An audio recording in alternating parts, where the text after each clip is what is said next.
Puis vous demande quels seraient les leviers justement pour que le travail soit plus rémunéré en France. Alors, j'évoquais tout à l'heure le chômage et le taux de chômage. C'est sûr que si on arrivait dans ce pays à avoir un taux de chômage qui diminue, dont on aurait effectivement plus de personnes en emploi, ce qui permettrait de rentrer plus de cotisations, puisque je rappelle que la France est quand même aussi le premier pays en montant, enfin en pourcentage de cotisations salariales patronales versées, ce qui est quand même de charges, ce qui est quand même un vrai sujet.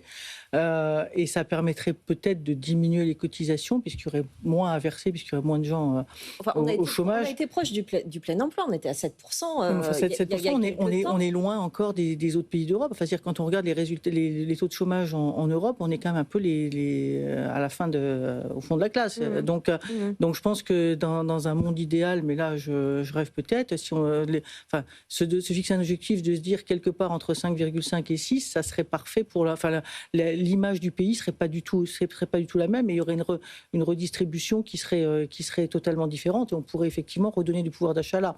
Après, dans les autres leviers, c'est forcément multifactoriel. Vous évoquiez tout à l'heure l'actionnariat salarié. Quand on regarde, par exemple, alors je sais qu'en France, entre l'argent, l'actionnaire, le salarié, on distingue, et on a tendance à les opposer souvent dans un certain nombre de situations. Oui. Mais quand on regarde, par exemple, ce que les Français dépensent chaque année dans les jeux de loto, poker, paris sportifs, etc., oui, c'est 14 milliards en 2024.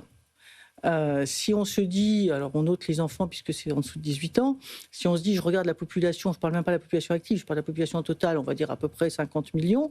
Si on se divise les 14 milliards par 50 millions de Français, grosso modo, il y a 260, 280 euros, je pense, ça fait à peu près ça, qui sont mis dans les jeux. Si on avait une logique différente en France, de se dire finalement l'actionnariat, ça a un côté vertueux aussi, et plutôt que d'aller le mettre là-dedans dans les jeux, je vais aller le mettre dans un autre portefeuille qui va être mon actionnariat, on rentre dans une logique où on crée aussi du pouvoir d'achat différemment. C'est intéressant. Alors après, ça arrangerait peut-être pas l'État, parce qu'il récupère beaucoup d'argent à travers les 14 milliards, mais en tous les cas, c'est le lien entre l'argent, le travail, et on peut être les deux. On peut être aussi actionnaire et salarié. C'est aussi le lien entre la réalité et la perception. Les gens pensent qu'ils gagnent moins d'argent, mais ça peut être une perception. Les gens épargnent énormément en France également. Et vous l'avez dit, ils jouent aussi à des jeux, ils consomment sur certains produits. Est-ce que réellement les gens gagnent moins d'argent aujourd'hui en 2025 qu'il y a 10 ans, ou c'est une perception parce qu'on a d'autres envies? Geoffrey Fournier, quel est votre avis? Moi, je pense que le pouvoir d'achat a globalement baissé, qu'il y a eu une augmentation quand même des rémunérations, mais qui est décorrélée un peu pour plein de critères vraiment du pouvoir d'achat de nos salariés. Vous savez, moi je suis un ancien institutionnel, j'étais dans les armées auparavant. Il y avait une étude de fait sur la population officiers des armées pendant 40 ans.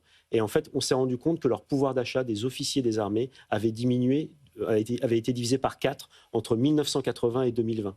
Donc, en fait, auparavant, vous aviez un officier qui servait les armées et qui avait l'équivalent de 3 ou 4 SMIG en termes de pouvoir d'achat. Et désormais, il était quasiment 4 fois moins. Donc, c'est une réalité. Donc, moi, je pense que c'est une réalité, notamment sur certaines populations. Et le dernier point, juste pour donner un petit peu un élément d'éclairage à nos auditeurs, voilà.